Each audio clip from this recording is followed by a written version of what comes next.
Hey everyone, welcome back. Ready for another deep dive? Absolutely. I'm excited for this one. All right, so today we're strapping in and heading into the future with The future. Automata, the 2014 sci-fi film with Antonio Banderas. You seen it? I have. Yeah, great flick. It's been a while, though. Well, perfect timing then. We've got this technical review, and let me tell you, it dives deep into how they created this world. Like, really deep into the robots and the whole futuristic look. Oh, cool. I always love those behind-the-scenes looks, especially for sci-fi. Right. And this review doesn't disappoint. I mean, first off, it praises the robot designs, specifically The Opus models. yeah, those things look insanely real. Like, Yeah. I remember thinking the same thing when I saw the film. They weren't like those old, clunky robots. no, not at all. And the review even points out how they seamlessly blend practical effects and CGI, which I imagine is a pretty tough thing to pull off. Oh, for sure. It makes you wonder, though, are we moving towards that kind of hyperrealism in all robot films? Good question. And it seems like that realism really kicks it up a notch in the action scenes. The review specifically calls out the robot battles as being super well done. Now that you mention it, the action was really impressive, wasn't it? Yeah, but visuals are only part of the equation, right? You need sound, too, You absolutely do. for that immersive experience. What the reviews say about the sound design. So apparently Zachary Barton, the composer, did a fantastic job creating this eerie, futuristic vibe with his score. Oh, I love when the music just nails the mood. Me too. And get this, they even put a ton of effort into making the sounds of the robot movements and gunfire sound super realistic. Wow, attention to detail. That's the Yeah. kind of stuff that really draws you in. Totally. But, sometimes you can get so lost in the spectacle that you miss the story. True.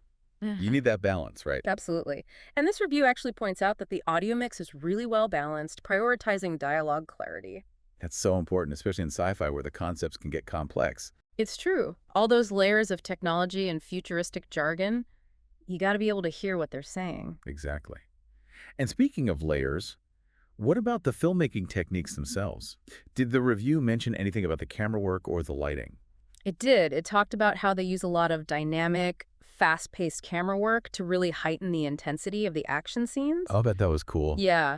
And they also mentioned the use of high-contrast lighting, which instantly evokes that classic cyberpunk feel. Oh, I get it.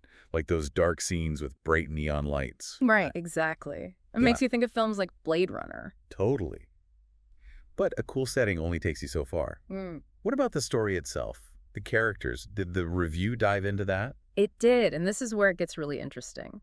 Automata isn't just about robots in action. The review highlights the film's complex and layered storytelling and how it tackles some big ethical questions surrounding AI. Oh, that's right up my alley. Mine too.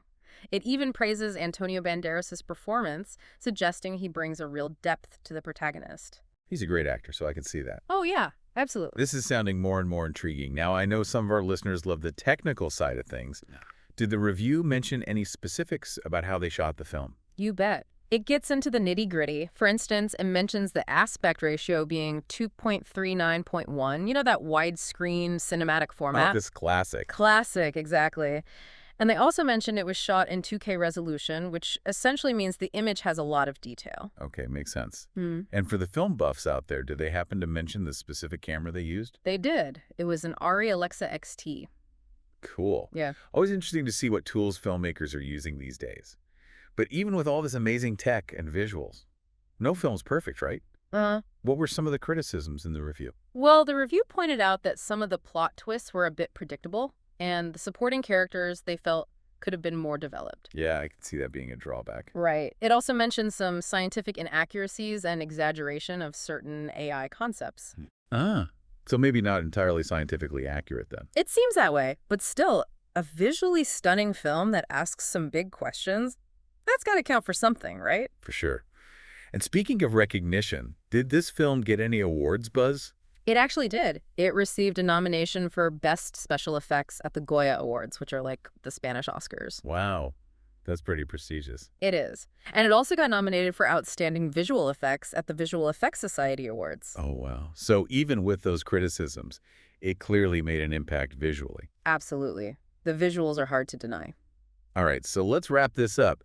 It sounds like Automata might be worth a watch if you're looking for a sci-fi film that delivers on the visuals and the sound, while also diving into some of those deeper questions about AI ethics. Yeah, I'd agree with that. Even with the predictable plot points, it seems like there's a lot to unpack here. Right. And this brings up an interesting question for you, listener.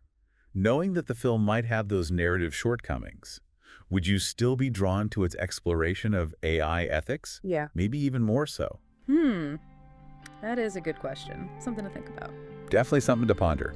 That wraps up our deep dive for today, folks. Catch you next time. See you then.